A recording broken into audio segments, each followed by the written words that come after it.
Friends, welcome to our channel Mounam Pesiyadhe. தென்தமிழகமான Thoothukudi, Tirunelveli, Kanyakumari, Nagercoil இந்த சைடுலாம் ஃபேமஸான பனவோல கொழுக்கட்டை பற்றி தாங்க பார்க்க போகிறோம். ஆமாங்க, நம்மள பல பேர் பலவிதமான கொழுக்கட்டை செஞ்சு சாப்பிட்ருப்போம். ஆனால் இந்த பனவோல கொழுக்கட்டை நிஜமாவே டிஃப்ரெண்ட் டேஸ்ட்டில் செம்மையாக இருந்ததுங்க.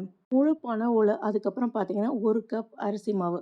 அந்த அரிசி மாவு எடுத்த கப்லேயே வந்து பார்த்தீங்கன்னா ஒரு 1/4 கப் பொட்டுக்கடலையை வந்து பவுடர் பண்ணி எடுத்துக்கோங்க. அடுத்து அரை மூடி தேங்காய், உருண்டை வெல்லம் இருக்குல்லங்க, அதில் ஒரே ஒரு உருண்டை வெல்லம் எடுத்து தண்ணியில் கொஞ்சம் கொதிக்க வச்சுக்கோங்க. ஏன்னா அதில் தூசி எதுவும் இருந்தோம்னா நம்ம வடிகட்டி யூஸ் பண்ணிக்க கொஞ்சம் யூஸ்ஃபுல்லாக இருக்கும். ஃபஸ்ட்டு வெல்லம் கரைஞ்சா போதுங்க, கம்பி பதம்லாம் வரணும்னு அவசியம் இல்லை.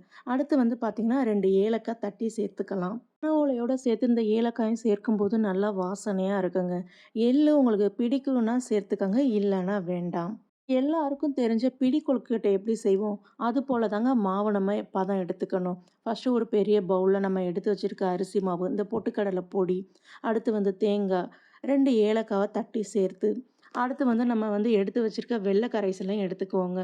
நமக்கு இனிப்புக்கு தேவையான அளவுக்கு வெள்ள கரைசலை சேர்த்து, அந்த மாவெல்லாம் ஒண்ணு சேர்ந்து திரட்டி எடுத்துக்குவோம். அவ்வளோதாங்க, பனை ஓலை கொழுக்கட்டை செய்கிறதுக்கான ஸ்டஃப்பு நம்ம ரெடி பண்ணி வச்சுட்டோம்.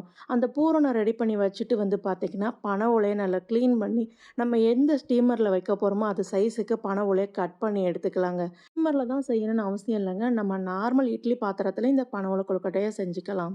போல தாங்க நம்ம செஞ்சு வச்சுருக்க பூரணத்தை பனை ஓலையில் வச்சு நம்ம கட்டி வேக வச்சு எடுக்க போகிறோம். அதுக்கு ஃபஸ்ட்டு வந்து பார்த்திங்கன்னா, நம்ம எடுத்திருக்க பனை ஓலையை நல்லா க்ளீன் பண்ணிக்கலாம். உள்ளுக்குள்ளே இதுக்குள்ளெல்லாம் வந்து பார்த்திங்கன்னா டஸ்ட் இருக்கும். அதனால் இந்த பனை ஓலையை நல்லா க்ளீன் பண்ணிட்டு, இது போல் வந்து பார்த்திங்கன்னா தனித்தனியாக பிரித்து எடுத்துக்குவோம். பிரித்து எடுத்துகிட்டு பார்த்திங்கன்னா, நம்ம ஸ்டீமருக்கோ இல்லை இட்லி பாத்திரத்தில் எந்த அளவுக்கு வைக்க முடியுமோ அதுக்கேற்ற மாதிரி வந்து கட் பண்ணி எடுத்துக்கலாம் நிறைய பீஸாக.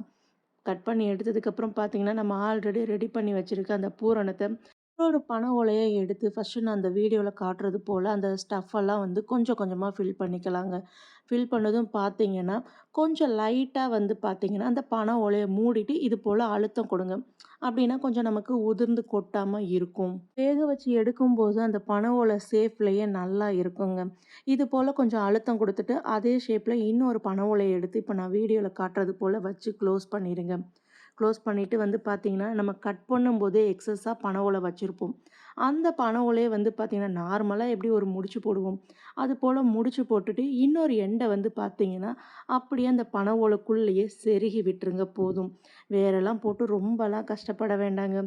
ஸ்டார்டிங்கில் நானும் வந்து செய்ய தெரியாமல் த்ரெட்டெல்லாம் வச்சு கட்டி ஒரு வழியாக பண்ணி தாங்க செஞ்சு கற்றுக்கிட்டேன். அவ்வளோதாங்க. இது போல் பேலன்ஸ் உள்ள பூரணத்தை பனை ஓலையில் வச்சு ரெடி பண்ணி எடுத்துக்கலாம்.